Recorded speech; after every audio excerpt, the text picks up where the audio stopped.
L'histoire commence avec Ars sortant de son appartement pour aller travailler quand il meurt subitement d'une crise cardiaque. Vous êtes enfin réveillé, et se réveille dans une pièce étrange avec un chien volant et deux femmes qu'il adore. Alors qu'il regarde autour de lui, confus, l'une des femmes lui apporte un miroir et Ars se rend compte qu'il est né dans un autre monde lorsqu'il était bébé. Au cours des 3 années suivantes, il apprend qu'il est le fils glorifié du gouverneur d'une petite ville appelée Lamberg dans un grand empire et qu'il vit dans un manoir rempli de serviteurs. Il découvre également qu'il peut utiliser une magie de triche extrêmement rare, appelée magie d'évaluation, pour voir les compétences et les capacités des autres. Un jour, alors qu'il observe quelques chevaliers s'entraîner dans la cour d'entraînement de son père, il aperçoit un soldat qui s'entraîne à la lance de la même manière que vous tâtonnez à chaque fois que vous parlez à une nana. Bien, alors tu vas bien. Alors très bien, alors si vous mordez, il se sent désolé pour lui, il évalue les compétences du gars et constate qu'il a une forte affinité pour le tir à l'arc. Il s'approche alors du soldat et lui demande de tenter sa chance avec un arc. Lorsqu'il le fait, le soldat frappe la cible à plusieurs reprises, choquant tout le monde alors qu'il se rassemble autour de lui et le félicite. Plus tard dans la journée, pendant le dîner avec sa famille, Ars évalue son père, Raven, et devient terrifié lorsqu'il apprend que Raven est le chevalier le plus fort et le plus intimidant qu'il ait jamais vu. Alors qu'il continue de manger en silence, Raven lui dit soudain qu'il a entendu parler du soldat qui l'a aidé et l'encourage à perfectionner ses compétences, quelles qu'elles soient, car cela l'aidera à l'avenir lorsqu'il prendra ses fonctions de gouverneur. Pour cette raison, Ars passe le reste de la nuit à étudier l'Empire et se rend vite compte qu'il a cuisiné. Il apprend que les dirigeants sont plus sales et plus corrompus que le cartel et que la brutalité policière pousse les paysans à se rebeller contre les nobles. Si rien ne change bientôt, Ars craint que l'Empire n'entre en guerre et qu'ils doivent diriger une armée, ce qui l'effraie encore plus car il ressemble toujours au bébé patron de Temu. Alors le lendemain matin, il se faufile en ville pour recruter des serviteurs hautement qualifiés et constituer une armée puissante pour protéger le domaine. Après avoir scanné plusieurs combattants sans succès, il s'assoit pour se reposer et aperçoit une femme expulsant un mec hagard nommé Ritz simplement parce qu'il est d'une race inférieure venant d'un autre continent. Se sentant désolé pour lui, Ars offre à Ritz une miche de pain qu'il accepte de tout cœur. Pendant qu'il mange, Ars évalue ses statistiques et est choqué de réaliser que Ritz est très fort et talentueux. Après avoir mangé, Ritz se lève pour partir, mais Ars le suit dans une ruelle, révèle qu'il est le fils du gouverneur et supplie Ritz d'être son serviteur, affirmant qu'il sent un grand talent en lui. Dans un premier temps, Ritz refuse son offre pour des raisons évidentes. Mais quand Ars promet de lui donner à manger ce qu'il veut, Ritz change d'avis. À leur arrivée au manoir, les chefs d'Ars servent à Ritz des haricots nature et le traitent comme une poubelle d'hier. Cependant, Ars partage son déjeuner glamour avec lui et jure de les faire virer s'ils tentent à nouveau.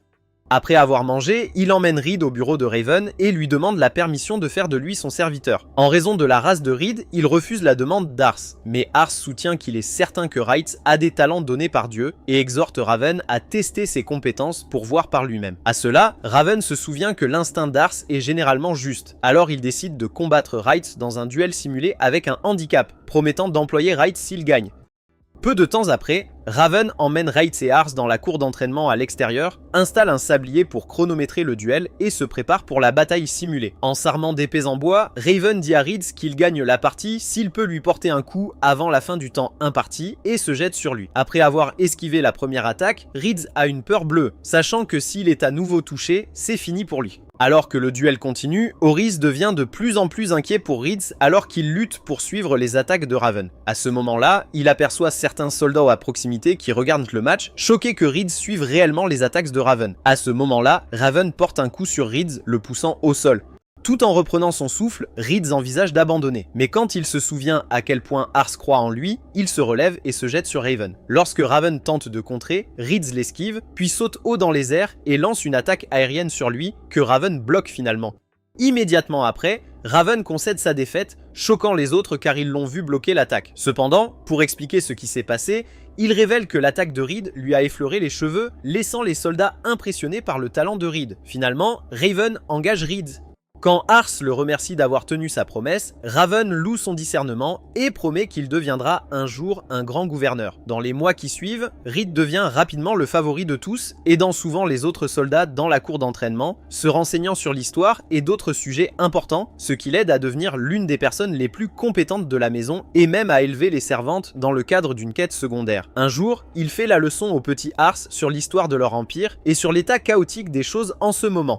Depuis que leur ancien empereur est massivement mort et a été remplacé par son fils immature, les politiciens gros et laids dirigent l'Empire dans les coulisses. Si les choses ne changent pas bientôt, une guerre totale éclatera, laissant Ars effrayé par la destruction de la région de son père. Par curiosité, il demande à Rids où la guerre va commencer, et Rids lui répond qu'elle commencera dans leur province parce que leur gouverneur actuel est vieux et inutile. Pour expliquer davantage pourquoi, Rids lui dit que le gouverneur de leur province a 2 fils qui se battent pour reprendre son poste à sa mort. Normalement, le fils aîné devrait assumer ce poste par droit de naissance. Mais comme le plus jeune fils est bien plus capable que ce déchet qui passe son temps à boire et à se casser les joues, le pauvre vieux ne sait pas qui choisir. Donc, s'il ne choisit pas un successeur avant sa mort, Rids pense que la querelle du fils déclenchera une guerre totale, laissant Arès encore plus inquiet pour leur ville, Lamberg. Heureusement, avant de sombrer dans un désespoir encore plus grand, Rids, remarquant l'air inquiet sur son visage, lui promet qu'ils ont encore le temps de recruter des serviteurs plus forts dans leur équipe, et Ars se rend compte qu'il a raison. Avec cela, le duo termine sa session d'études pour se rendre à la capitale de leur district, Caner, pour rechercher d'autres serviteurs. Cependant, lorsqu'ils atteignent l'entrée du manoir, ils aperçoivent Raven s'entraînant comme si ses coupons Burger King étaient en jeu et s'approchent de lui. Lorsqu'il les remarque, Raven demande à Ars pourquoi il sort encore, et Ars dit qu'il veut trouver plus de recrues. En entendant cela, Raven exhorte Ars à lui trouver quelqu'un avec un talent pour la magie, pour les aider lorsque le moment de la bataille viendra, étant donné qu'aucun d'eux n'est doué en magie de combat. Et Ars accepte finalement de faire le nécessaire. Quelques heures plus tard, Rids conduit Ars jusqu'à Canar, une grande ville, et le duo passe la première heure dans les rues de la ville à admirer les belles et riches personnes qui y vivent. Après cela, Ars active sa capacité d'évaluation et scanne les quelques 700 personnes pour qu'ils puissent voir physiquement, pour ensuite être déçus par leur ordinaire. Après cela, ils font tous les deux une petite pause, puis continuent à explorer la ville dans l'espoir de trouver de bonnes perspectives. À un moment donné, Ars aperçoit un groupe de vagabonds qui se détendent et souffrent en silence dans une ruelle, et est très intrigué par eux. Lorsque Rids réalise ce qu'il regarde, il devient également très triste à leur vue, car il était à leur place il y a quelques mois à peine. Après avoir sympathisé avec Ars pour leur situation, il dit aux garçons qu'ils ne peuvent pas les sauver pour le moment car ils sont toujours impuissants. Malgré tout, Ars jure qu'il deviendra le genre de gouverneur capable de créer un domaine où les paysans, les nobles et les moins fortunés pourront se bâtir une belle vie. Après leur rencontre avec la colonie vagabonde, Rids et Ars continuent d'explorer la ville jusqu'à ce qu'ils tombent sur un fraudeur sournois qui tente de vendre à Ars un faux œuf de dragon. Comme Ars est encore un petit garçon dans l'âme, il se laisse influencer par les mensonges du fraudeur. Cependant, alors qu'il est sur le point de payer l'homme, Rids tient le gars sous la menace d'un couteau, créant une scène, et menace de trancher la gorge du propriétaire du stand s'il continue de promouvoir son arnaque auprès de son maître. Au début, le propriétaire du stand essaie de faire l'idiot. Mais lorsque Rids dévoile son arnaque devant tout le monde, la fierté de l'homme s'effondre. Heureusement pour lui, avant que Rids ne lui enfonce le couteau dans la gorge, Ars l'arrête et le réprimande plus tard pour avoir provoqué la scène. Une fois qu'ils ont dépassé cela, Rids achète à Ars de la nourriture à grignoter et Ars en profite pleinement assis à la fontaine. À un moment donné, il aperçoit un magasin de bonbons et se précipite pour en acheter. Mais à ce moment-là, un pickpocket en cape le bouscule, lui vole son sac à main et s'enfuit. Remarquant cela, Rids prend immédiatement Ars et poursuit le pickpocket pendant plusieurs minutes jusqu'à ce qu'il se rapproche suffisamment pour retirer son déguisement et apprendre qu'elle est une fille. Après l'avoir poursuivi pendant quelques secondes supplémentaires, il s'arrête finalement dans la ruelle dans laquelle la fille est entrée et la voit se faire frapper par 3 intimidateurs. Refusant de laisser passer cela, Ars leur dit d'arrêter de battre la fille, mais ils se sentent tous insultés parce qu'Ars a toujours l'air petit. Alors qu'ils se précipitent tous vers lui, Reeves les descend comme des presse-papiers et les envoie courir. Ensuite, Ars évalue la fille pickpocket, Charlotte, et se rend compte qu'elle n'est pas seulement une magicienne de rang S, mais qu'elle est également une grande leader dotée de prouesses impressionnantes. Voyant cela, il demande immédiatement à Charlotte de devenir son serviteur, affirmant qu'il ressent en elle une grande affinité pour la magie. Mais Charlotte rejette hardiment sa proposition, car elle préfère mourir plutôt que de servir un noble bébé népo comme Ars, qui a eu de la chance de naître. Déçu, Ars tente de la soudoyer avec un bon salaire et un bon repas pour qu'elle rejoigne simplement son équipe. Mais cela ne fait qu'irriter encore plus Charlotte, car elle conclut immédiatement qu'il est un noble enfant gâté qui méprise tout le monde. Pour la convaincre, Ars lui dit qu'il veut créer un endroit où des gens comme elle peuvent vivre une vie stable. Cependant, Charlotte, qui a été sans abri toute sa vie, lui dit qu'elle n'a pas le temps de l'attendre et refuse de devenir son serviteur juste pour qu'il se sente bien dans sa peau. Cela étant dit, Ritz exige qu'elle rende le sac à main d'Ars, mais ce faisant, Arcé remarque les bleus sur sa main et demande qui étaient ses intimidateurs. Quand Charlotte lui dit qu'ils sont des laquais travaillant pour un marchand d'esclaves qui veut la vendre à un pervers, Arcé demande pourquoi elle est toujours en ville, même après s'être enfuie. Alors qu'elle s'apprête à répondre, 4 adorables petits garçons et filles se précipitent vers elle, l'accueillent et lui demandent à manger. Confus, Ritz et Ars lui posent des questions à leur sujet, et elle leur dit qu'ils sont orphelins comme elle, et qu'elle n'a nulle part où aller, elle ne peut donc pas les laisser mourir de faim dans la rue. Impressionné par son dévouement, Ars lui offre volontiers son sac à main pour acheter de la nourriture pour les plus petits, et la laisse partir. Plus tard dans la nuit, alors qu'Ars et Ritz discutent de la situation de Charlotte et de ses privilèges en tant que garçon riche sur un balcon à l'étage, ils entendent de l'agitation en bas et descendent pour se rendre compte que ces 3 laquais de tout à l'heure viennent d'assommer et d'enlever Charlotte. Alors qu'ils la recherchent frénétiquement dans toute la ville, les crétins arrivent au bar de leur maître et lui donnent des coups de pied dans le ventre à plusieurs reprises. Mais Charlotte reste silencieuse sur le sol, refusant de pleurer.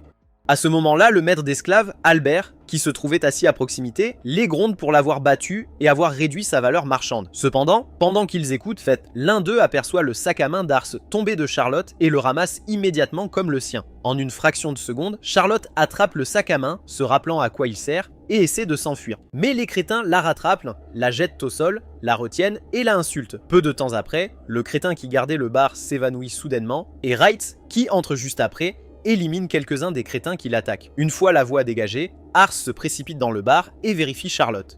Alors que Charlotte demande ce qu'il fait là-bas, Albert accuse Ars et Ritz d'intrusion, mais Ars l'évalue et demande à savoir s'il est le marchand d'esclaves dont Charlotte lui a parlé plus tôt. Choqué qu'Ars connaisse son nom, Albert constate immédiatement qu'Ars est un noble, à en juger par ses vêtements chics, et demande poliment pourquoi il est là. Lorsqu'Ars exige qu'il libère Charlotte, Albert refuse poliment et lui rappelle que la traite négrière est actuellement légale selon leurs lois. Alors qu'Ars est sur le point de s'opposer au traitement inhumain, Charlotte lui crie de rester en dehors de ses affaires, mais Ars lui raconte tout ce qu'il a remarqué lorsqu'il l'a évalué. Il lui raconte à quel point il était confus lorsqu'il a remarqué à quel point ses yeux étaient vides et dénués de vie. Cependant, maintenant qu'il a finalement réalisé que c'était parce qu'elle manquait d'ambition et avait déjà renoncé à la vie elle-même, il se sent très en colère et triste qu'elle ait été mise dans un état aussi déplorable. En entendant cela, Albert se moque d'Ars, lui disant qu'il est normal qu'un esclave renonce à son avenir parce que sa vie ne lui appartient plus. Mais Ars condamne l'homme pour être un idiot pathétique et sans âme qui fournit volontiers des victimes à tous les aspirants effrayants d'Epstein en haut lieu. Touchée par la mesure dans laquelle Ars va la défendre, la pauvre Charlotte se souvient à quel point elle était coupée de la vie depuis que ses parents l'avaient abandonnée et pleure finalement pour la première fois de sa vie. À ce stade, Albert décide qu'il a été assez indulgent, alors il appelle toute son armée de crétins et leur ordonne de détruire Ritz et Ars. Cependant, au moment où l'un des crétins charge Ritz, il attrape le gars par le cou, le claque au sol et jure qu'il assassinera la prochaine personne. Comme prévu de la part des Nimrod, il tente de l'encercler, mais Ritz les choisit un par un et leur tranche lentement la gorge. Voyant cela, Albert demande à 2 de ses mages d'attaquer Ritz avec la magie du feu. Cependant, Ritz traverse le feu et les renverse, laissant Charlotte et Albert choqués. Avec ses hommes à terre, Albert appelle son atout, le sosie du rocher, qu'il appelle grand-papa, et lui dit de prendre soin de Ritz. Quand grand-papa descend, Ars l'évalue et découvre qu'il est tout musclé et sans cervelle. Alors pendant que Charlotte panique, il la presse de se calmer car il est sûr que Ritz s'occupera de lui. Après quelques bavardages, grand-papa se précipite sur Ritz, mais Ritz saute au plafond en s'accrochant au lustre et lui lance une attaque. Lorsque Big Daddy le charge à nouveau, Ritz l'élimine d'un simple uppercut, laissant Charlotte encore plus effrayée par les nôtres et par Ritz. N'ayant plus personne pour le défendre, Albert commence à transpirer et à bégayer en menaçant de les dénoncer au chef de Caner, qui approuve la traite négrière. Cependant, pour éviter tout drame politique, Ars propose de lui acheter Charlotte et Albert accepte timidement après avoir entendu l'avertissement et les menaces de Ritz.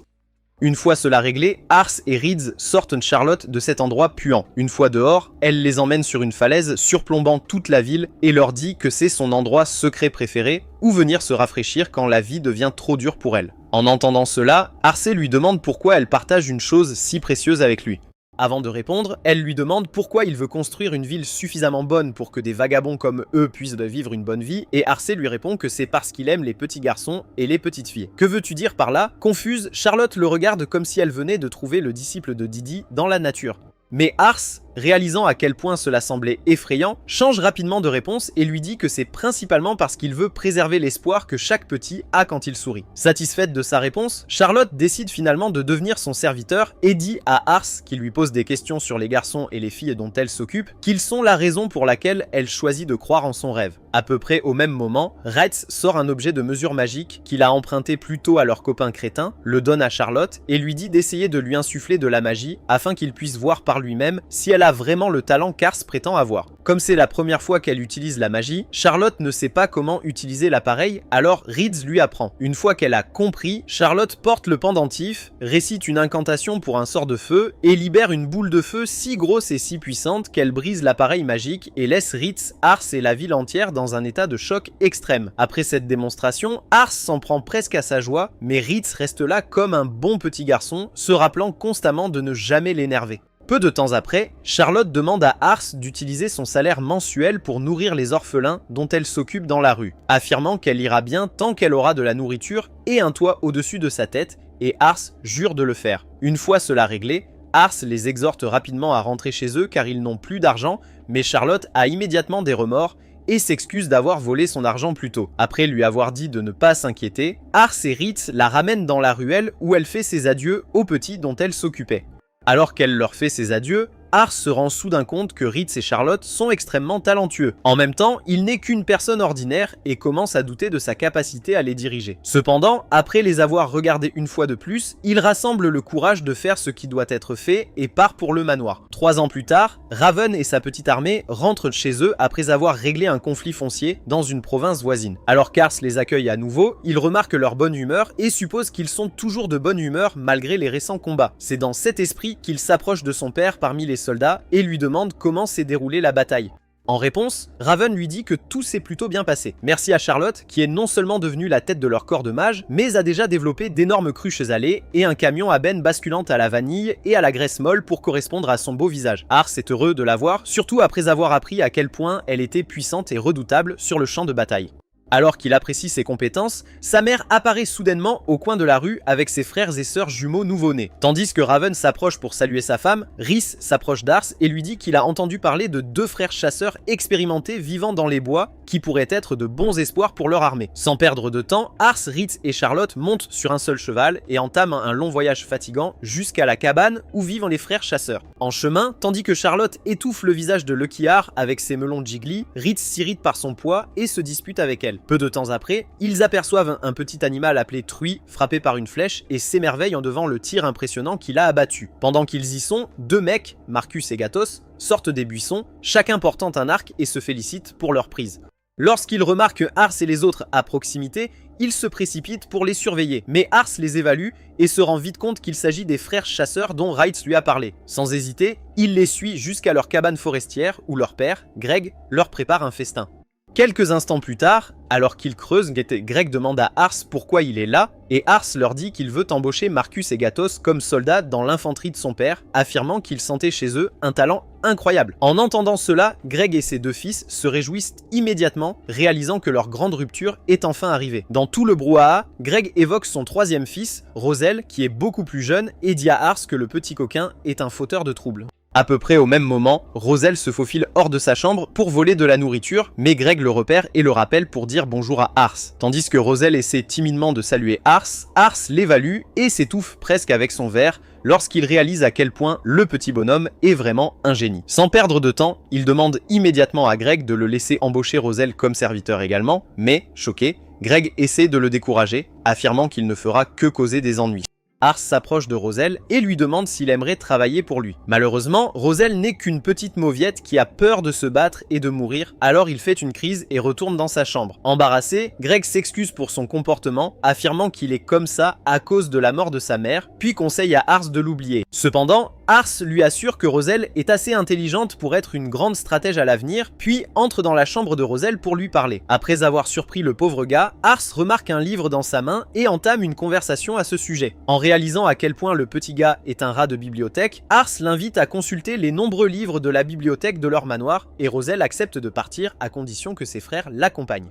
Quelques instants plus tard, lorsqu'ils arrivent au manoir, Roselle perd presque la tête lorsque le chien de la maison lui lèche le visage. Cependant, Ars l'ignore, présente Marcus et Gatos à Charlotte et lui demande de leur montrer la caserne. Ensuite, il emmène Roselle à la bibliothèque et le laisse là avec Ritz pour veiller sur lui avant de partir pour ses cours quotidiens. Quelques heures plus tard, Ars se réveille dans sa classe et se précipite à la bibliothèque pour voir Roselle. En arrivant sur place, il apprend de Ritz que le petit bonhomme s'est endormi après avoir absorbé beaucoup de connaissances en peu de temps et l'évalue immédiatement à nouveau pour constater que les statistiques d'intelligence du petit bonhomme ont déjà augmenté de 8 points en quelques heures seulement. Alors qu'Ars recule sous le choc, Marcus, Charlotte et Gatos se présentent tous pour ramener Roselle à la maison.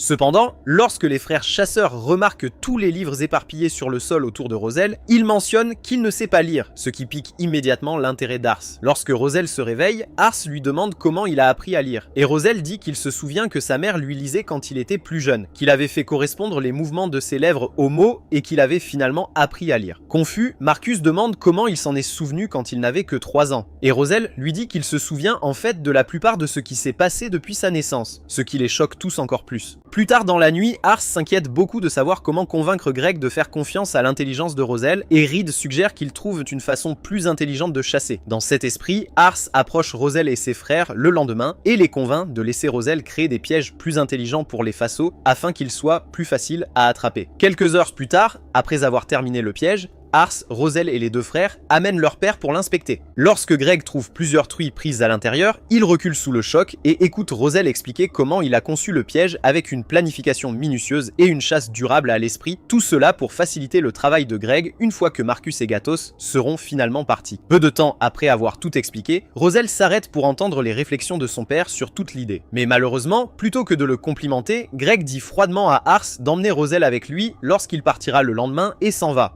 Convaincu que son père le déteste, Roselle accepte son sort et supplie Ars de bien le traiter. Mais Ars lui dit d'attendre et d'écouter d'abord les raisons de son père. Plus tard dans la nuit, alors que la pauvre petite Roselle se reproche d'avoir causé la mort de sa mère et d'avoir fait détester son père, il surprend Greg et ses autres frères sur le toit en train de porter un toast à sa mère. Pendant qu'ils boivent, Marcus demande à Greg pourquoi il a été si dur avec Roselle plus tôt. Réprimant ses larmes, Greg admet que c'est parce qu'il veut que Roselle lui en veuille pour n'avoir pas remarqué son talent avant le nôtre. Plus que tout, il souhaite que Roselle passe sa vie d'adulte dans un endroit où ses capacités peuvent vraiment s'épanouir et est prêt à endurer la haine de son précieux fils si cela lui permet de réussir. Le lendemain matin, quand Ars et Ritz arrivent pour emmener les garçons, Roselle, qui a tout entendu la nuit précédente, promet en larmes de revenir comme une personne plus forte et de rendre la vie de Greg plus facile afin qu'ils puissent enfin vivre ensemble. Pour la première fois, Greg reconnaît vraiment Roselle et promet d'attendre son retour, menant à un moment d'émotion entre père et fils. Quelques mois plus tard, Raven tombe malade à cause du stress des batailles constantes pour leur province et reste cloué au lit. Un jour de pluie, alors qu'Ars le presse de faire une pause dans le champ de bataille, Raven refuse, affirmant qu'il doit garder un œil sur Lambert car la bataille de succession entre leurs anciens fils-chefs devient encore plus brutale. Conscient de la gravité de la situation, Ars comprend qu'il pourrait devoir mener son armée à la guerre bien plus tôt que prévu. Alors qu'il est plongé dans ses pensées, Raven demande soudainement s'il sait que la fille à qui il est fiancé leur rendra bientôt visite. Et Ars, choqué, panique, lui disant qu'il ne savait pas qu'il était fiancé. Raven lui dit qu'il y travaille depuis un moment et lui donne une lettre de la dame à qui il est fiancé. Après avoir lu son contenu, Ars perd presque la tête alors qu'il court directement vers Charlotte, Roselle et les autres et s'évanouit à cause de tous les cris et plaintes. Peu de temps après, l'un des mages se présente pour l'informer que sa fiancée est arrivée dans leur manoir. Pour éviter d'embarrasser son père, Ars se ressaisit et se dirige vers l'entrée pour l'accueillir, se rappelant constamment de ne pas paniquer. Une fois la belle jeune fille descendue de sa voiture, elle enlève son déguisement et se présente comme étant Lysia. Tout en lui rendant son salut, Ars évalue ses statistiques et meurt presque de choc lorsqu'il voit que ses statistiques de diplomatie et d'ambition ont explosé. En plus de sa beauté, Ars craint d'essayer de faire bonne impression afin de pouvoir secrètement déposer ou réaliser tout programme secret qu'elle a pour lui. Pour cette raison, il garde toujours sa garde, l'invite dans le manoir et lui fait visiter les lieux. Quelques instants plus tard, lors d'un bon déjeuner, Ars a de la sauce sur la bouche et Lysia lui dit de l'enlever. Ce faisant, Ars se souvient à quel point elle est géniale, polie et vive d'esprit, en particulier pour communiquer. Mais malgré tout, il reste toujours sur ses gardes. Alors qu'il continue de déjeuner, la pluie s'arrête soudainement comme elle le pensait. Et bien qu'Ars soit choqué qu'elle le sache, il promet de lui faire visiter Lambert. Après avoir mangé, Ars fait visiter la ville à Lysia, la présentant à tous ceux qu'il voit. Et pour une raison quelconque, ils sont tous incroyablement heureux de voir Ars progresser dans le monde. Alors qu'ils poursuivent leur visite, ils tombent sur un fabricant de meubles et un grossiste qui se disputent bruyamment à propos d'une commande incompatible. Puisqu'il n'y a pas de contrat ou d'accord écrit, aucune des parties ne peut prouver quoi que ce soit, mais Ars se sent toujours obligé de résoudre le différend. Lysia ne pensera donc pas qu'il est un faible pathétique. Cependant, avant même qu'il puisse intervenir, Charlotte arrive avec Roselle et suggère de faire exploser les deux hommes. Lysia, qui reconnaît Charlotte comme la célèbre mage, lui dit rapidement de ne pas faire ça. Puis fangirl sur elle pendant un moment avant d'exhorter Ars à la laisser gérer l'affaire à la place. Après avoir reçu la permission, Lysia s'approche des deux hommes, complimente leur beau visage et se présente comme la fiancée d'Ars, les convainquant immédiatement. Sachant cela, elle décide alors d'acheter la mauvaise commande auprès du fabricant de meubles, car son pays en a plus besoin que le leur, tout en vendant également certains des bons produits aux grossistes à un prix inférieur, car son pays en a un excédent. Après avoir réglé le différend, elle attribue à Ars le mérite de la solution, incitant les deux hommes à le remercier de se soucier si profondément d'eux. Plus tard dans la soirée, alors qu'ils continuent de visiter la ville, Lysia demande à Ars à l'improviste de lui dire le genre de fille qu'il aime, et le cerveau d'Ars est en retard car il était trop soigné dans sa vie passée pour savoir quoi lui dire. Après un bref silence, il lui dit qu'il aime les gens qui disent ce qu'ils pensent et ne lui cachent rien. Mais pour une raison quelconque, Lysia sourit et promet de garder cela à l'esprit. Plus tard dans la nuit, alors qu'Ars essaye de dormir, il aperçoit Lysia se cachant sous ses draps et panique. Lorsqu'il lui demande ce qu'elle fait là, Lysia fait quelques blagues légères sur son expression mignonne et choquée et lui dit qu'elle est venue là-bas pour avoir une conversation honnête avec lui. En entendant cela, Ars leur prépare du thé, s'assurant qu'ils ne deviennent pas vulnérables et la presse de poursuivre leur conversation. Après une petite conversation, Lysia lui dit qu'elle a un talent particulier pour ressentir ce que ressentent les gens rien qu'en les regardant, même s'ils essaient de le cacher. Depuis qu'elle est au manoir, elle a remarqué qu'il se méfie beaucoup d'elle. Même si c'est normal, Lysia admet qu'elle a tout fait pour paraître aussi innocente et transparente que possible, mais Ars a refusé de bouger. Alors maintenant, elle lui demande pourquoi il ne lui fait toujours pas confiance. Impressionné par ses capacités d'observation aiguë, Ars lui parle de sa magie d'évaluation, affirmant qu'il l'a immédiatement trouvée suspecte après avoir vu à quel point elle est ambitieuse et diplomate. À sa grande surprise, Lysia croit tout, alors il lui demande timidement quelle pourrait être son ambition. Lysia répond en lui disant qu'elle souhaite qu'un homme incroyable comme Ars tombe amoureux d'elle au premier regard, et Ars est immédiatement à court de mots. Gênée par son silence, elle le presse de dire quelque chose. Mais avant de répondre, Ars réfléchit à la raison pour laquelle elle s'est mariée dans son petit domaine et conclut que le mariage ne la rendrait pas plus forte puisque sa famille ne gouverne pas une province entière. À ce moment-là, Lysia rit, affirmant qu'elle sait exactement à quoi il pense. Bien que la région d'Ars soit plus petite que beaucoup d'autres, Lysia se rend compte après avoir passé toute la journée avec lui qu'elle souhaite épouser, c'est un homme. Un homme avec un grand potentiel qui deviendra très prospère dans le futur, surtout à en juger par la joie des habitants de le voir et d'apprendre qu'il est déjà fiancé. Après avoir dit tout cela, elle lui avoue son amour sur le champ. Mais plutôt que de répondre, Ars la remercie simplement de l'aimer et la laisse partir comme une idiote. Après qu'elle soit sortie, le petit frère commence à paniquer, effrayé qu'il ait fouillé la nana. Mais ce qu'il ne sait pas, c'est que Lysia panique aussi, se sentant indécente de s'être faufilée dans sa chambre. Sur le chemin du retour le lendemain, Lysia réfléchit aux sorts difficiles auxquels sont confrontées les femmes nobles avant de se marier dans des familles puissantes. Elle se souvient qu'elle a toujours prétendu être la fille parfaite, qu'elle pouvait également gravir les échelons sociaux, se marier dans une famille forte et accéder au pouvoir. Cependant, après avoir passé du temps avec Ars et avoir été témoin de sa prévenance et de sa gentillesse envers son peuple et envers elle-même, Lizzie admet qu'elle est devenue complètement enchantée par son charme et décide de lui écrire des lettres chaque semaine pour qu'ils ne se séparent pas. 2 ans plus tard, l'état de Raven s'aggrave et l'ancien gouverneur de leur province est assassiné par un homme mystérieux qui se suicide juste après avoir commis cet acte. En apprenant la nouvelle, Raven convoque Ars, Roselle, Charlotte et Ritz et les informe du sombre développement. Par la suite, il les avertit également de se préparer à la guerre à venir car il est certain que le conflit de succession entre les fils du gouverneur, Coren et Vazmark, ne fera que s'aggraver et finira par forcer chaque district à choisir son camp. Après avoir dit cela, Raven dit à ses subordonnés que le chef de leur district soutiendra très probablement le frère aîné Corrine. Ainsi, pendant qu'ils attendent l'arrivée d'une missive, ils demandent à Reed de préparer leurs forces. Cela dit, Raven s'effondre soudainement sur le lit, incitant Ars et les autres à le laisser se reposer. Quelques heures plus tard, arrive une lettre du chef de district exigeant qu'un représentant de la maison d'Ars se réunisse dans 3 jours dans son château des Canaries pour une réunion d'urgence. Compte tenu de l'état de son père, Ars prend sur lui d'assister à la réunion à sa place. 3 jours plus tard, Ars, Ritz et Charlotte arrivent au gigantesque château et sont escortés par des représentants des maisons de Raven plus loin dans la salle de conférence. Sur le chemin, Ars et les autres rencontrent le serviteur du chef de district, Menas, qui se présente et prie pour le rétablissement de Raven. Après les subtilités, Ars évalue ses statistiques et apprend que Menas est un touche-à-tout. Mais alors qu'il s'émerveille de ses compétences, Menas se tourne vers Charlotte et Ritz, glaçant leur accord comme un idiot, et tente de les débaucher à Ars. Lorsque Charlotte et Ritz rejettent poliment son offre, Menas se tait et les laisse se rendre à la salle de conférence. Là, Ars, qui hyperventile silencieusement à cause de la nervosité, fait de son mieux pour se présenter avec assurance. Mais quand personne ne répond, il se contente de s'asseoir profondément embarrassé. Quelques secondes plus tard, un vieil homme nommé Kroll, qui dirige une ville différente de la leur, félicite Ars de s'être présenté avec beaucoup d'audace et lui offre un tas de biscuits pour qu'il puisse rester calme. Malheureusement, juste au moment où Ars pense qu'il est tiré d'affaire, il aperçoit Choji en colère de Taimew le regardant et a une mini panique. Alors qu'il essaye de parler au gars, le chef du district lui-même, Lord Lumire, se présente et prend place pour commencer leur réunion. Ars évalue ses statistiques instantanément et se rend vite compte que même s'il est assez moyen dans toutes les statistiques, Menas, qui est juste à côté de lui, compense en fait ce qui lui manque. Après quelques bavardages, Lumire leur rappelle la guerre qui se prépare, informe tout le monde qu'ils soutiendront le fils aîné, Corrine, comme Raven l'avait prédit, et ses 3 invités, Ars, Kral et Shaji, en colère, s'ils soutiennent son sentiment. Une fois qu'ils ont tous affirmé leur soutien, Lumire les avertit que leur province voisine tente d'exploiter les troubles civils pour les envahir, leur dit de préparer leurs forces à l'avance et met fin à la réunion. Ensuite, il s'approche d'Ars pour lui présenter ses salutations, sachant qu'il est actuellement malade, et félicite Ars, Charlotte et Reed pour avoir fait un excellent travail en tant que mandataire à la place de Raven avant de partir pour s'occuper d'autres questions.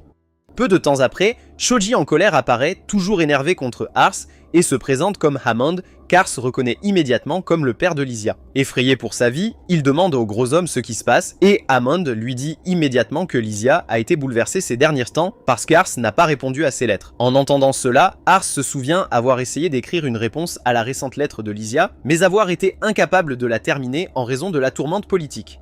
Conscient de cela, il s'excuse pour le retard et promet de répondre une fois de retour chez lui. Cependant, Hammond dit à Ars qu'il a remarqué que Lysia est devenue beaucoup plus ouverte avec ses sentiments ces derniers temps, ce qui doit signifier qu'elle se soucie vraiment profondément de lui. Alors qu'Ars bégaye maladroitement, Hammond lui donne une brève leçon d'histoire sur la vie de Lysia en tant que fille noble élevée dans une région où les nobles se méprisent constamment. Il se reproche alors d'être un père absent et supplie humblement Ars de veiller à ce que Lysia mène une vie heureuse. Après qu'Ars ait promis de le faire, Hammond le remercie et s'en va. Le lendemain, Ars retourne au manoir, rapporte les détails de la réunion à Raven et reçoit une tape dans le dos pour avoir été un si bon garçon. Après cela, il retourne dans sa chambre et continue d'écrire sa lettre de réponse à Lysia, se rappelant constamment qu'il doit tenir sa promesse envers Hammond et protéger Lysia par tous les moyens. Une fois qu'il a fini d'écrire la lettre, Ars se rend au terrain d'entraînement pour suivre un entraînement intensif à l'épée avec Ritz. À un moment donné de l'entraînement, Ars tombe lourdement et Ritz leur suggère de faire une pause.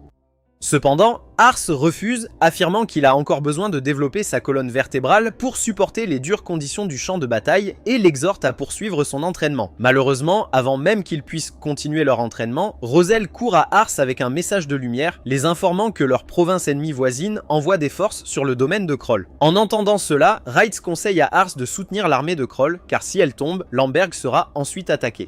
Incapable de laisser cela se produire, Ars se rend compte qu'il devra finalement mener ses soldats au combat lui-même puisque son père est malade et commence à frissonner. Heureusement, avant qu'Ars ne commette la plus grosse erreur de sa vie, Raven apparaît et lui interdit de prendre le contrôle de son armée. Confus, Ars rappelle à Raven qu'il n'est pas en état de faire la guerre, mais Raven lui dit qu'il est prêt à mourir pour leur province si besoin est et qu'il le fera avec fierté.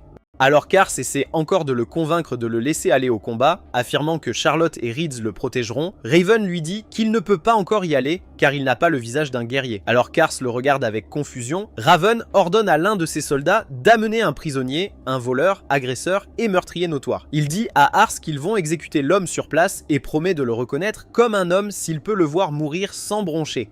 Cela dit, Raven place la tête de l'homme sur un billot, appelle son bourreau haut pour qu'il lève la hache, récite les paroles honorifiques pour marquer l'exécution, puis demande à son bourreau de trancher la tête de l'homme juste devant Ars. Alors que le sang de l'homme jaillit vers Ars, il s'effondre et vomit, ne laissant à Raven d'autre choix que de diriger l'armée, comprenant Reeds, Rosal et Charlotte au combat. Son père et ses soldats partis, Ars pleure abondamment sur sa faiblesse alors qu'il comprend enfin à quel point il était immature pour penser qu'il était prêt pour la guerre. Au cours des 4 mois suivants, Raven mène Charlotte, Wrights, Rossel et le reste de son armée dans une guerre contre les forces de la province voisine. Bien que l'armée de la province voisine soit 50% plus nombreuse que la leur, l'intelligence de Rossel, les prouesses magiques écrasantes de Charlotte et l'immortalité de Reed ont progressivement inversé le cours de la bataille en leur faveur. À la fin de la campagne de 4 mois, les forces de Raven s'emparèrent finalement de la forteresse de la province voisine. Mais malheureusement, Raven s'est effondré à cause de sa maladie et a été ramené d'urgence au manoir pour un traitement médical immédiat. Plus tard dans la soirée, Ars s'approche de la chambre de son père pour le voir. Mais à l'entrée, il rencontre Wrights, Charlotte et Rosel qui reculent tous sous le choc en repérant la blessure sur sa joue.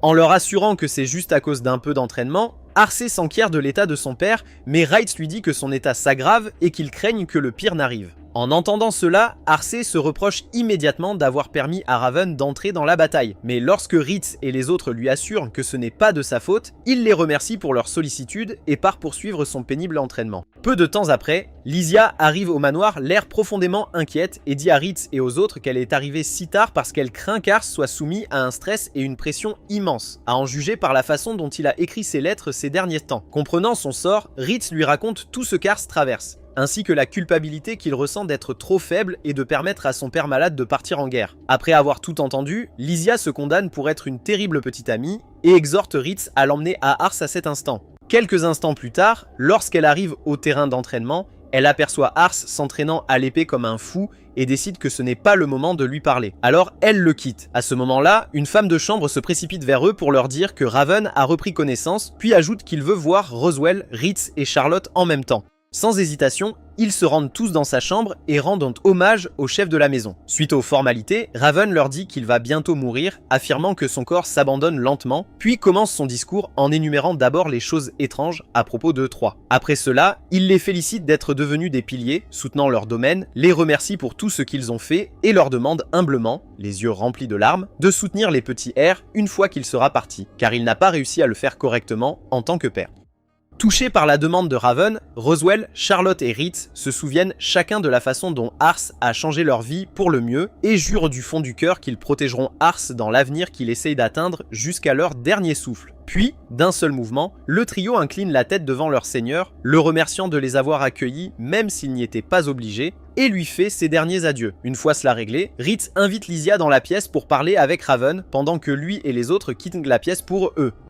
Une fois à l'intérieur, Raven emmène Lysia dans un voyage dans le passé jusqu'au moment où ils se sont rencontrés lors d'une fête alors qu'elle était beaucoup plus jeune. À l'époque, Raven a admis qu'il l'avait toujours vue comme une fille trop précoce, mais au fur et à mesure que la fête avançait et qu'il l'a remarqué, il réalisa qu'elle était en fait très gentille de cœur. Pour cette raison, Raven a décidé de faire d'elle la fiancée d'Ars malgré son petit territoire et son impuissance. En entendant tout cela, Lysia dit à Raven, les larmes aux yeux, que même si Ars peut parfois ne pas être fiable, voir à quel point il travaille dur juste pour être comme Raven donne envie à son cœur d'être encore plus là pour lui. En entendant cela, Raven se rend compte que Lysia est déjà tombée amoureuse d'Ars, alors il affiche un sourire courageux sur son visage, la remercie d'être là pour son fils, et la presse d'appeler Ars ensuite afin qu'ils puissent avoir leur dernière discussion. Later on, Ars visits Raven with a bunch of scrolls and books from the library, eager to try various treatments on him. Mais Raven lui dit de ne pas s'inquiéter pour ça, car il a déjà fait la paix avec la vie. Quand Ars choisit de respecter sa décision, Raven sourit, lui raconte un bref historique de sa vie, et tout en appréciant sa famille, ses citoyens et ses serviteurs jusqu'à présent, tous très violemment. Effrayé, Ars tapote rapidement le dos de son père.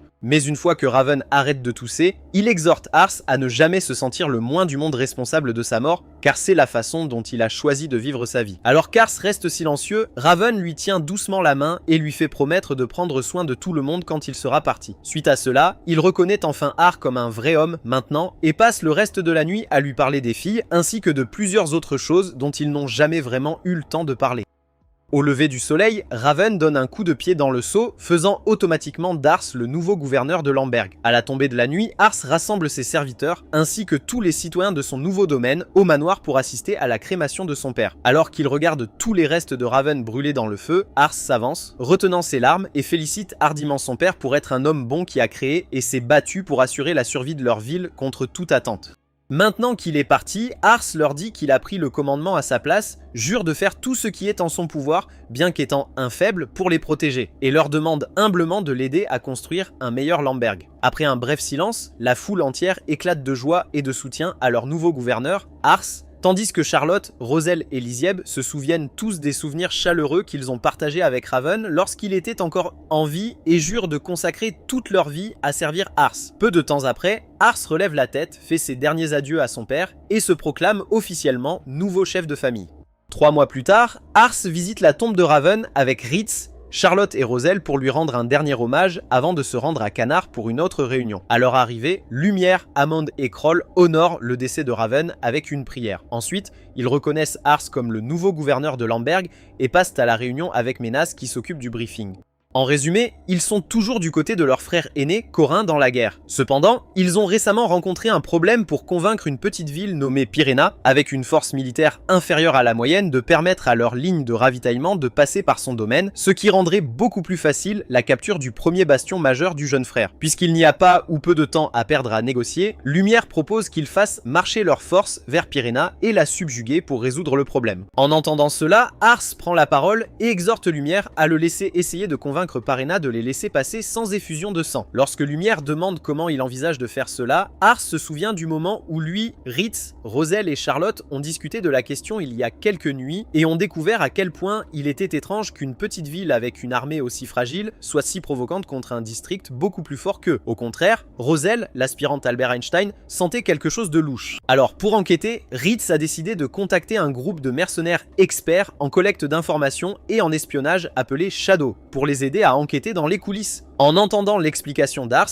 Lumière lui donne un peu de temps pour enquêter et met fin à la réunion. Peu de temps après, Ars, Charlotte, Roselle et Ritz visitent tous l'orphelinat qu'Ars a construit au fil des années à Canard pour voir tous les beaux orphelins des rues qu'ils ont aidés à élever et à améliorer. À l'entrée, ils rencontrent les 4 enfants dont Charlotte s'occupait autrefois dans la ruelle, maintenant adultes et en bonne santé. En les voyant, Charlotte se précipite avec un sac de viande rôtie à partager avec eux, tandis qu'Ars et les autres restent en retrait pour profiter du paysage. À un moment donné, les 4 garçons et filles racontent tous à Charlotte leurs aspirations futures et remercient Ars d'avoir aidé à prendre soin d'eux. Cependant, quand Ars leur dit que Charlotte sacrifie également une énorme partie de son salaire juste pour s'assurer qu'ils vont bien, ils la remercient également chaleureusement et partent. Peu de temps après, Licia débarque tout d'un coup avec son domestique, Jean, transportant de lourds bagages et s'approche de son futur mari. Une fois qu'Ars l'a repéré, son cerveau est à court de rame pour savoir quoi faire ensuite car il est aussi choqué que tout le monde de la voir.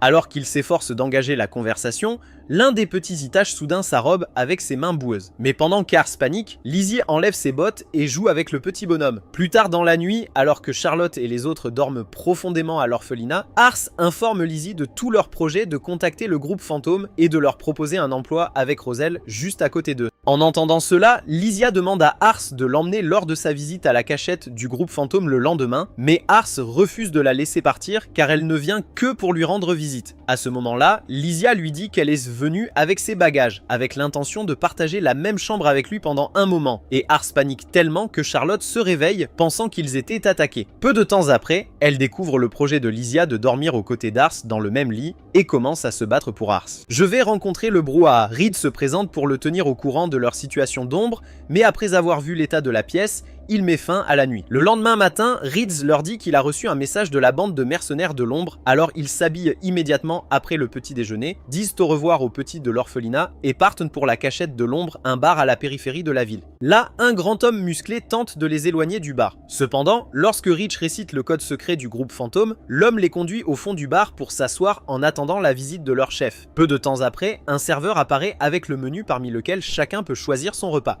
Alors que Lars commande la boîte de jus de fruits, il évalue accidentellement les statistiques de la femme de chambre et se fige sous le choc, réalisant à quel point cette personne est incroyablement puissante. Pour sauver la face, il finalise rapidement sa commande. Une fois le serveur parti, il s'excuse et va aux toilettes pour se rafraîchir et retrouver son calme. Ensuite, il regarde par l'entrée de la salle de bain pour évaluer les statistiques de Reed et vérifier si sa compétence fonctionne toujours. Après avoir confirmé que cela fonctionne bien, il retourne aux toilettes, inquiet de savoir pourquoi un homme de 22 ans doté de prouesse et d'ingéniosité hors du commun se fait passer pour une serveuse. Malheureusement, avant qu'il n'obtienne une réponse à sa propre question, le serveur le capture par derrière, le repousse dans la salle de bain et, tout en le tenant sous la pointe d'un couteau, lui demande d'expliquer comment il a su qu'il était le chef de Shadow. Heureusement, avant qu'ils ne puissent nuire aux nôtres, Reed fait irruption et les sépare, puis Lysia se présente également pour négocier avec le chef de Shadow, identifié plus tard comme étant femme. Étant donné à quel point il a été impoli envers Ars, Lysia exige qu'il accepte toute demande qu'Ars lui fasse, même si ce n'est pas un travail qu'il aimerait naturellement. Imperturbable, Femme demande à Lysia ce qu'elle fera s'il décide d'assassiner Ars et de les secouer.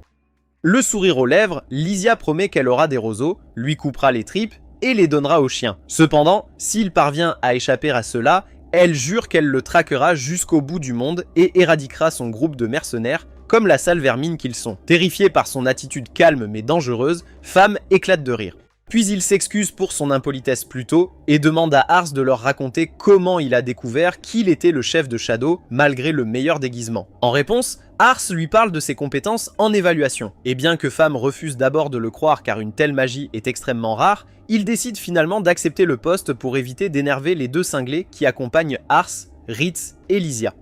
Après quelques bavardages supplémentaires, Femme part dans les coulisses pour préparer leur réunion. Et Lysia révèle que c'est elle qui a réellement remarqué la réaction d'Ars en voyant Femme plus tôt et a demandé à Ritz de venir aux toilettes pour s'assurer que tout va bien. Après l'avoir remercié, ils visitent tous l'arrière-boutique de Femme et discutent de leur offre d'emploi avec eux. Comme il a déjà accepté de l'aider, Femme exige 1 pièce d'or en guise de paiement et les exhorte à faire rapport dans 5 jours pour obtenir des informations. Après la réunion, Ars et les autres retournent dans la salle à manger où ils rencontrent Charlotte avec Roselle, se bourrant le visage comme une grosse vache et lui expliquent les détails de la réunion. Pendant qu'ils y sont, Femme apparaît, se faisant toujours passer pour la serveuse d'avant et parvient à tromper Charlotte en lui faisant croire qu'il n'est qu'une serveuse ordinaire, laissant le pauvre Ars choqué par sa performance époustouflante. 5 jours plus tard, Ars et Ritz Femme se barrent pour entendre la mise à jour que Femme a pour eux. Après quelques bavardages, Femme lui apprend que l'enquête qu'il a apparemment menée lui-même a été un succès. Choqué, Ars demande comment il a fini d'enquêter si rapidement, mais Femme refuse de partager son secret commercial et montre à la place à Ars et Wright une meute qu'il a réussi à voler au château de Piranha où vivent leurs chefs. Alors qu'il vérifie les sceaux et les signatures des nobles qui se sont rangés du côté de leur ennemi, le seigneur Vazmark, Wright aperçoit soudain le sceau et la signature du district le plus densément peuplé et fortifié de leur province, Massa, et dit aux nôtres qu'ils sont à coup sûr un puissant allié, quel que soit le camp qu'ils prennent. Cependant, le problème est maintenant que Massa est actuellement allié avec eux et soutient Lord Curran. Ainsi, la présence de leur sceau sur le pacte ne peut que signifier que le district de Massa les a trahis. Choqué par cette révélation, Ars tente de comprendre pourquoi il ferait une telle chose. Même si Reed admet qu'il n'en connaît pas la raison, il souligne que s'ils avaient marché droit vers Pyréna sans cette information, l'armée massène les aurait complètement décimés. Eh bien, maintenant qu'ils le savent, les garçons de Femme se moquent des compétences insensées de Femme comme un Swiftie obsédé et passent rapidement à payer Femme pour un travail bien fait. À sa grande surprise, Femme refuse d'accepter de l'argent de leur part, affirmant que c'est sa façon de s'excuser d'avoir été impoli avec lui au début tout en garantissant un investissement futur.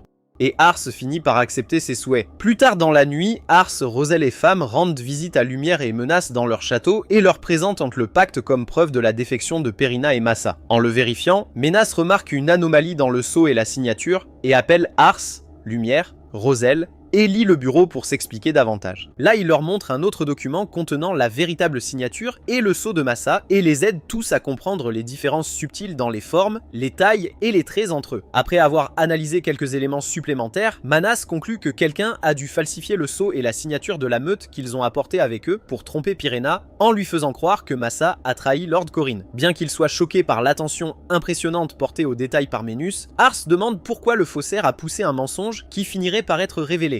En réponse, Ritz et Rosal lui disent que c'est pour gagner du temps pour un agenda secret. Alors qu'ils tentent de comprendre ce que l'ennemi pourrait faire entre-temps, Lumière se souvient soudain de quelque chose et dit aux autres que le seigneur Vazmark, leur ennemi, est après les mines explosives de Magistone de Pyréna. Confus, Ars demande ce que sont les Magistones, et Lumière explique que ce sont des minéraux extrêmement précieux originaires des mines de Pyréna qui peuvent décupler le pouvoir magique d'un mage une fois raffiné. En entendant cela, Rosal leur conseille immédiatement d'éviter d'attaquer Pyréna, car cela ne fera que faire avancer les plans de Vazmark. Il leur dit ensuite que le seul moyen de déjouer rapidement le plan de Vazmark est qu'ils disent la vérité à Pyréna et les convaincre le plus rapidement possible, ce que les autres ont finalement accepté. Au cours des jours suivants, Ars, Lumière et leurs subordonnés rendent visite au chef de Maz dans son château pour confirmer auprès de lui si la signature et le sceau du pacte sont réels. Lorsque le chef de Maz nie avec colère avoir jamais signé un pacte aussi absurde, Ars et son peuple se dirigent immédiatement vers le château de Purina, le chef de Massa et Reitz étant tous deux déguisés pour affronter le gros imbécile. Là, Ars fait semblant de se ranger du côté de Vazmark et demande à signer un pacte avec lui, le tout pour inciter le chef de Purina à baisser sa garde. Au moment où le mannequin descend de son trône de stupidité pour accueillir Ars aux côtés de Vazmark, Ars change soudainement et demande si le document du pacte est authentique. Lorsque le chef dit à Ars qu'il a reçu le document de Vazmark, le rendant ainsi authentique, Ars demande alors s'il peut expliquer pourquoi le chef de Massa trahirait soudainement le Coran, envers qui il a été si fidèle pendant tout ce temps. Après avoir fouillé sa dernière cellule cérébrale fonctionnelle, l'imbécile dit à Ars qu'il est assez courant que les districts trahissent d'anciens alliés pour s'assurer une position gagnante. Cependant, alors qu'Ars continue de poser plusieurs questions qui suscitent la réflexion pour lui faire voir la vérité, le chef se rend finalement compte qu'Ars n'est pas là pour réellement signer un pacte avec Vazmark. Énervé,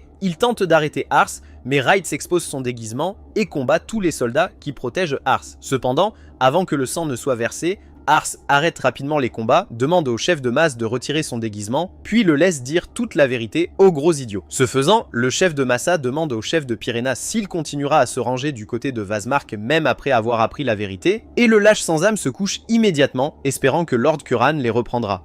Bien que le chef de Massa admette qu'il serait difficile que cela se produise, il donne des leçons au chef de Purina sur la bonne façon de diriger un district la prochaine fois et le critique également pour sa stupidité et sa facilité de manipulation. Après cela, le chef de Massa se tourne vers Ars et l'exhorte à réfléchir à une punition appropriée à vie, infligée à Perennis Headman. Mais à la surprise générale, Ars décide d'épargner le gros idiot, affirmant qu'il ne veut plus être condamné pour une légère erreur politique.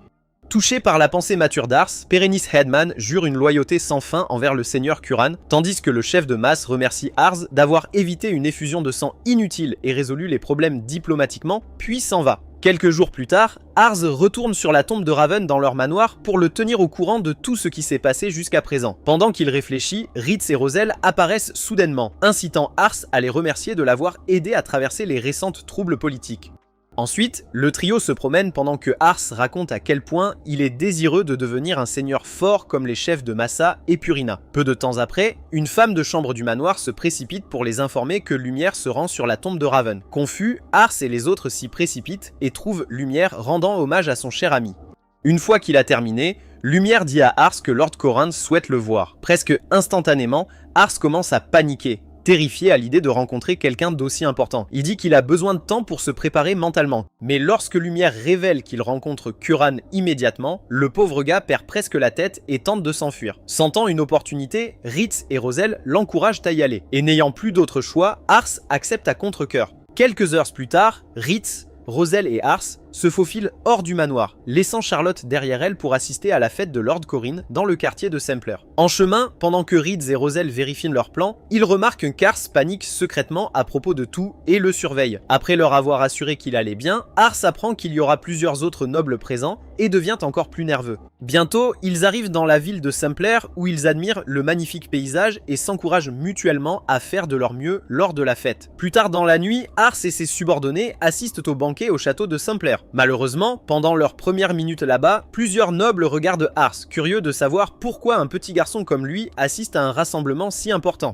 Ars remarque leur regard et commence silencieusement à paniquer. Mais heureusement, avant qu'il ne perde complètement son sang-froid, Lumière le repère à proximité, l'appelle et le présente fièrement aux nobles environnants en tant que nouveau seigneur de Lamberg. Alors qu'ils s'apprêtent à poursuivre leur conversation, Corrin apparaît soudainement dans une cage d'escalier voisine, accepte les salutations de ses subordonnés et descend gracieusement pour prononcer son discours. Ce faisant, Ars le scanne et découvre plusieurs qualités dignes d'un leader, puis se demande pourquoi Vazmarki, le petit frère, est salué comme le meilleur frère. Au contraire, quelque chose ne va vraiment pas avec le genre d'informations qui circulent à propos de Vazmarki, car c'est presque comme si quelqu'un essayait de saper Kuran dans les coulisses pour s'assurer que les gens soutiennent Vazmark. Pour l'instant, Ars reste silencieux et écoute le discours de motivation du Coran sur sa guerre avec son frère. Quelques minutes plus tard, alors que le discours touche à sa fin, Corinne déclare soudainement que s'ils sortent victorieux contre Vazmark, il unifiera la province et la mènera à l'indépendance de l'Empire corrompu. Alors que toute la salle le regardait sous le choc, Corin continue son discours sans aucune excuse, ajoutant qu'il comptera sur eux, puis il conclut son discours alors que la foule éclate d'acclamations. Avant de continuer la fête, Corinne invite les Zohar nerveux sur scène à côté de lui, le présente aux nobles rassemblés comme le génie qui a révélé la tromperie de Vazmark et récupéré Pyrénos sans verser de sang, et exhorte tout le monde à l'applaudir pour son exploit impressionnant. Après cela, le Coran renvoie la foule et continue la fête. Peu de temps après, Rats remarque qu'Ars salue et divertit les nobles depuis que Coran l'a présenté. Alors il décide de lui servir une assiette de nourriture. Malheureusement, alors qu'il s'approche du pauvre petit gars avec la nourriture, Ars le regarde avec un air très maussade et fatigué, et se dirige vers le balcon pour prendre l'air. Peu de temps après, Corinne le rejoint et lui demande ce qui ne va pas. Au début, Ars panique et demande pourquoi il est là, mais Corinne dit qu'il veut lui parler personnellement parce que Lumière lui a dit qu'il était très doué pour repérer et rassembler des serviteurs talentueux pour sa maison. Ars essaie d'être humble, mais Corinne l'oublie et demande au petit gars ce qu'il pense des nobles sous son aile, surtout après avoir interagi avec eux. En se rappelant comment il les avait tous évalués plus tôt, Ars dit à Corinne de sa voix tremblante qu'ils sont tous des détritus sans talent, et pour une raison quelconque, Corinne ne s'énerve pas. Au lieu de cela, il rit chaleureusement, apprécie l'honnêteté d'Ars et le remercie d'avoir confirmé ses soupçons antérieurs selon lesquels la plupart d'entre eux manquent de véritable talent. Continuant, Kuran raconte à quel point son ennemi, Vazmark, a la chance d'avoir des hommes intelligents et un financement abondant.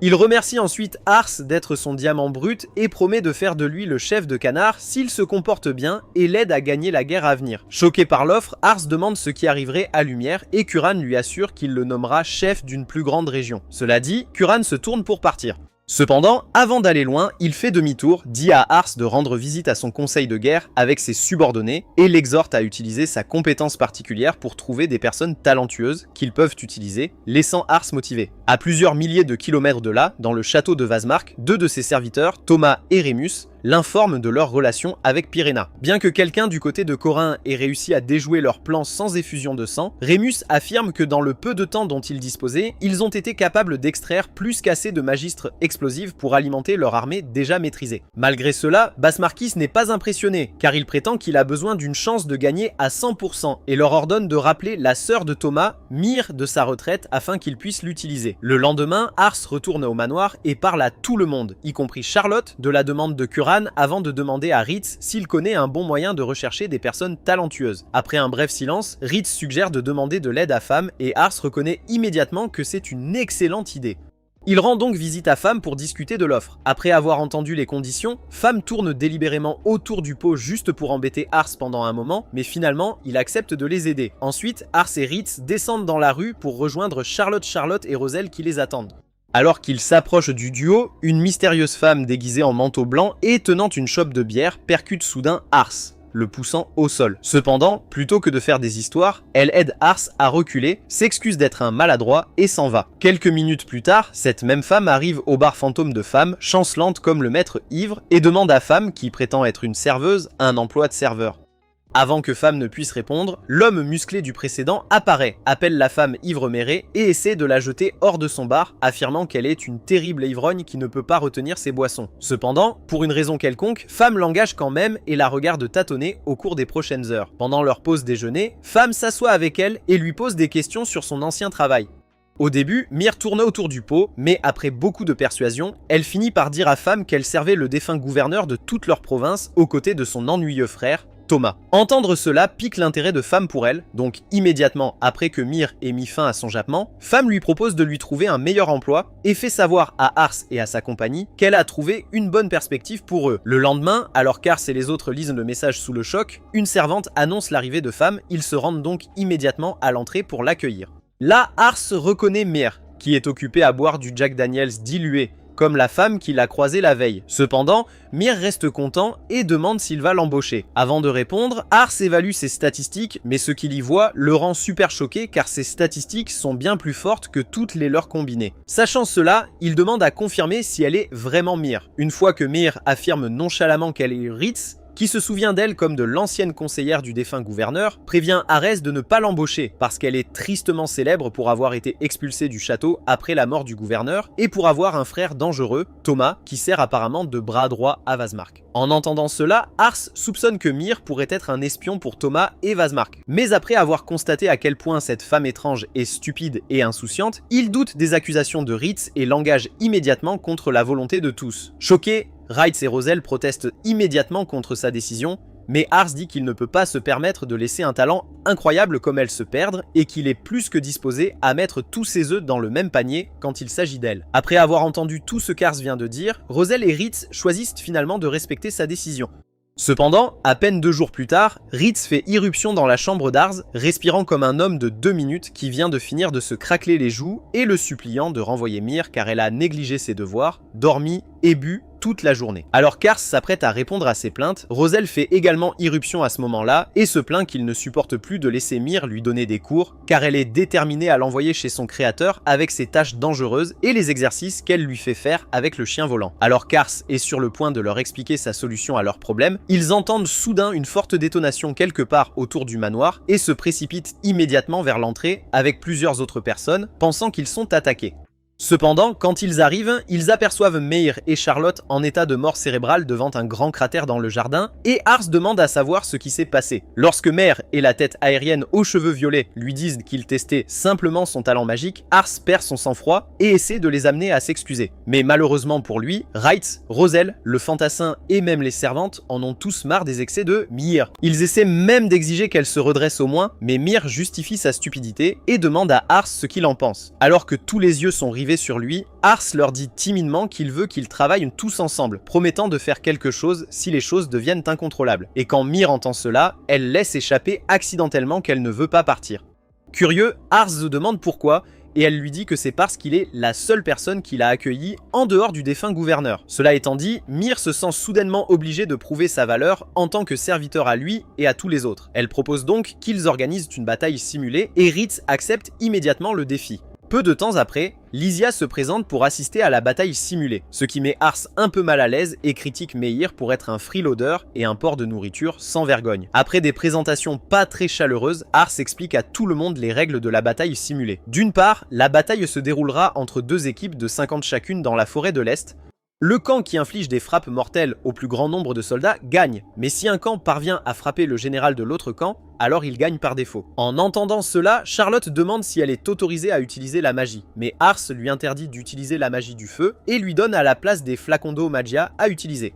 Après cela, Ars essaie ensuite de diviser l'équipe en moitiés égales, mais malheureusement, personne ne veut faire partie de son équipe et de celle de Mir. Cela ralentit un peu les choses, mais finalement, certains fantassins poussent tous les débutants à rejoindre l'équipe d'Ars et de Mir ivres comme fourrage, juste pour rendre la compétition un peu juste. Ceci étant réglé, Ars et ses hommes passent les prochaines heures à faire les préparatifs nécessaires et à prendre position dans la forêt. Pendant que Wright se prépare avec l'armée, Arcé s'inquiète sans cesse de ses chances de succès. Pendant ce temps, Mir, qui est étonnamment confiant, lui dit que même si Ritz et Charlotte sont de véritables monstres sur le champ de bataille, elle est certaine de pouvoir mener leur petite armée de pathétiques novices à la victoire. Tout cela parce qu'elle se croit plus intelligente, une meilleure stratège et sait comment maximiser le travail d'équipe, contrairement à Wright. Quelques instants plus tard, une fois la bataille simulée commencée, Wright revoit leur plan de bataille. Compte tenu de la taille de leur ennemi, ils soupçonnent qu'ils tenteront d'utiliser des tactiques de projectiles et d'embuscade. Alors pour lutter contre cela, il leur dit qu'ils se diviseront en 2 unités pour élargir leur couverture et attaquer directement leurs forces faibles. Cela dit, Ritz divise son armée en 2 et fait marcher les 2 groupes parallèlement l'un à l'autre. Peu de temps après, un membre de l'équipe de Mir déclenche un piège que les hommes de Ritz avaient préparé à l'avance, les alertant immédiatement. Ritz et ses soldats se précipitent sur les lieux, seulement pour trouver un mage aux cheveux bruns qui promet de révéler la stratégie de Mérée s'ils lui permettent de rejoindre leur camp. Lorsque Ritz lui donne l'occasion de parler, l'homme présente un plan si lâche et scandaleux qu'il réalise instantanément qu'il ment. Après l'avoir exposé, le mage se replie rapidement et admet que Mir lui a demandé de raconter ce mensonge. Cependant, maintenant qu'il a été exposé, il commence à exprimer son dégoût face aux méthodes de Mir dans le but de piéger émotionnellement Ritz avant de finalement affirmer, avec un véritable sérieux cette fois, qu'il veut vraiment la trahir. Heureusement, Ritz tombe dans une arnaque. Ainsi, après lui avoir expliqué le deuxième plan, le mage leur assure qu'il n'utilisera pas son catalyseur pour signaler à Mir de s'assurer que ce plan échoue. En entendant cela, Ritz s'empare du catalyseur du type. Puis, il l'arrête sur place et demande à ses hommes de le fouiller, seulement pour qu'ils trouvent un deuxième catalyseur caché dans sa cape. À ce stade, Ritz découvre le véritable motif de ce mage et l'amène à avouer avec juste son regard mortel. Par la suite, Ritz pense qu'il a désormais le dessus car il n'y a personne pour signaler l'alarme sonore, alors il charge immédiatement vers la base de Mira pour les attaquer directement. Peu de temps après, il aperçoit une petite armée de soldats devant, place immédiatement ses hommes dans une formation d'embuscade et les attaque tous, pour se rendre compte qu'ils n'étaient que des ratés et non de vrais humains. Alors que Ritz est sur le point de s'écraser, Mir apparaît soudainement avec Ars, et le mage et le trash lui parlent d'être prévisible et d'un chien fidèle, allant même jusqu'à remercier le mage de plus tôt pour sa brillante performance. Bouillonnant de rage, Ritz jure sur son honneur de la traquer et d'en finir avec elle et la nôtre.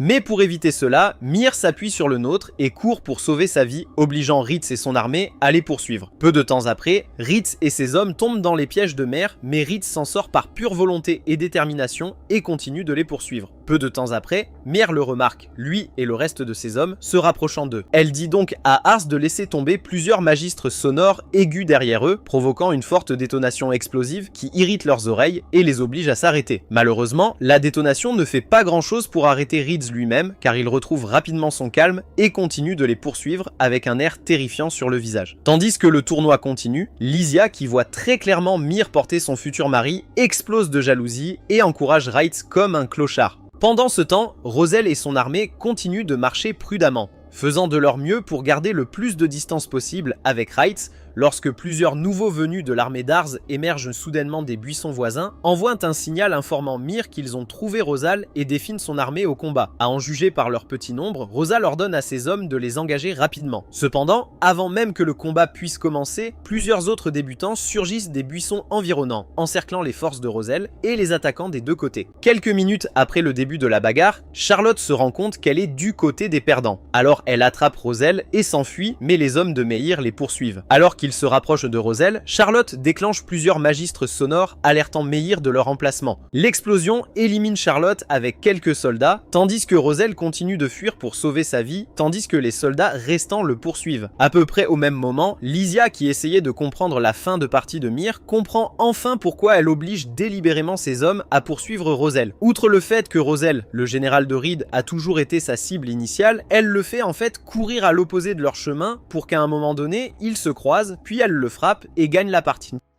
Impressionné par son intelligence, Lysia dit à Jean que la bataille est déjà décidée et dévale la falaise pour saluer le vainqueur. Pendant ce temps, Mir, réalisant maintenant que son petit jeu de chat touche à sa fin, met tout ce qu'elle a dans un dernier élan sans se soucier du pauvre Ars qui s'accroche à son dos, pâle et complètement sans âme à cause de la terreur, tandis que Ritz continue de les poursuivre. Le temps presse, Mir aperçoit enfin Rosel venir vers elle dans la direction opposée et lui donne un avertissement. Une fois que Rosel l'a repéré, il essaye de s'arrêter, mais Ritz lui dit de continuer à courir car il est convaincu qu'il la rattrapera avant qu'elle ne le frappe. Alors que le trio se rapproche, Ars tente de ralentir Ritz avec quelques magistres sonores, mais Ritz passe néanmoins à travers et lève son épée pour porter la frappe. Malheureusement, comme son épée en bois est à quelques centimètres de toucher Ars, Mir parvient à toucher Rosel et à gagner la partie à temps. Voyant cela, Mir pose un Ars choqué. Les débutants célèbrent le fait d'avoir battu les vieux pets et Ritz et Rosel s'excusent mutuellement comme de mauvais perdants. Plus tard dans la soirée, Ars réunit les deux parties et annonce l'équipe de Mir comme gagnante. Après l'annonce, Ritz entend ses hommes se plaindre que les méthodes de Mir étaient sales et injustes, mais il leur dit de prendre la perte avec fierté, affirmant que tout est juste en temps de guerre. Il s'incline ensuite pour s'excuser auprès de son équipe, s'approche du côté de Mer avec Rosel à ses côtés, et ensemble, lui, Rosel, Charlotte et le reste de l'équipe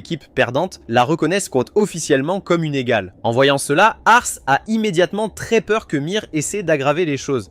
Mais heureusement, Myr active enfin sa dernière cellule cérébrale et dit à tout le monde à quel point ils ont été formidables lors de la bataille simulée. Suite à cela, elle se tourne vers Ars et le félicite d'avoir des personnes aussi compétentes à ses côtés. Puis elle lui demande quelle est sa véritable ambition. Nerveux, Ars lui dit qu'il souhaite juste construire un domaine où les petits pourront vivre heureux. Cependant, après l'avoir regardé encore une fois, Myr suggère qu'il se présente pour devenir l'empereur de leur empire, affirmant qu'elle croit en lui, et Ars est choqué car il se souvient que son père lui avait dit quelque chose de similaire de son vivant. Cela dit, Myr part pour commencer la soirée alcoolisée. Plus tard dans la nuit, pendant que Ars et ses subordonnés font la fête et boivent, Myr boit plus que tous les hommes présents, mais parvient toujours à éviter d'être un imbécile envers tout le monde. Pendant qu'ils s'amusent, l'un des hommes la presse de leur apprendre de meilleures façons de se battre, mais Myr leur dit qu'il n'y a plus rien à leur apprendre car les enseignements de Reitz sont déjà plus que suffisants. À ce moment-là, Roselle, qui boudait à proximité tout le temps, parle enfin à Myr, lui disant qu'il comprend maintenant pourquoi elle l'entraînait à courir à l'époque. Au contraire, il comprend maintenant qu'il doit développer son endurance afin de pouvoir échapper rapidement aux situations dangereuses sur le champ de bataille et vivre pour élaborer une stratégie un autre jour. Heureux de le voir mûrir, Myr loue son intuition et lui dit encore quelques mots d'encouragement. Une fois qu'elle a fini, Charlotte ivre se jette soudainement sur le pauvre Roselle et le cloue au sol. Lorsqu'elle se lève, Myr lui dit de le poursuivre avec ses sorts de feu lors des prochaines séances d'entraînement pour imiter les conditions du champ de bataille et forcer le corps faible de Roselle à apprendre à courir le plus vite possible. Pendant ce temps, Lysia rencontre Ars et s'excuse d'avoir laissé sa jalousie prendre le dessus sur elle et d'avoir refusé de voir le talent de Myr au préalable. Après un bref silence, Reed s'approche d'Ars avec un air maussade sur le visage et Lysia, réalisant qu'elle n'est pas nécessaire, les quitte pour discuter. Sans perdre de temps, Reitz baisse la tête de honte et se présente comme un échec dans la cause d'Ars pour avoir perdu la bataille simulée. Cependant, plutôt que de le réprimander, Ars lui dit de relever la tête, assurant au gars qu'il ne le licenciera jamais. Et Reitz le fait avec plaisir. Une fois cela réglé, Ars demande à Reitz ce qu'il pense de ce que Nyrst a dit à propos de sa nomination à l'empereur, s'attendant à ce qu'il le décourage. Mais Reitz lui assure qu'il n'est pas surpris car il pense qu'elle a raison. Choqué, Ars demande s'il le servira encore ce jour-là, et Reitz promet de l'accompagner jusqu'au bout du monde si besoin est. Le lendemain, les choses reviennent à la normale dans la maison d'Ars. Lysiev retourne enfin chez son père.